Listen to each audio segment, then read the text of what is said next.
So the building behind me is where George Whitfield preached his first published sermon, where after a few different nights of preaching, he was eventually moved out of the church because he was preaching a different gospel, one that involved a Savior, as our tour guide Ben has shared with us about the differences in the preaching at the time. Eventually, George Whitfield became a preacher who was preaching outside. He was not welcome in the churches themselves, became one of the most well-known preachers, eventually became one of the most popular people in the entire country of England, became one of the most famous people even in the United States, preaching to upwards of 30,000 people at a time with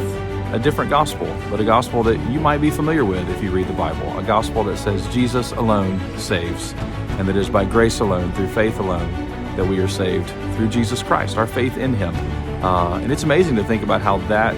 gospel, the one of the Bible, was absent, and how in many places at the time and even many places today, that same true gospel is missing,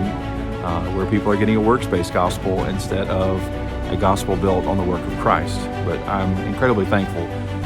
for George Whitfield's ministry and preaching, and hope that God could only use us in similar but probably much smaller ways in our places today.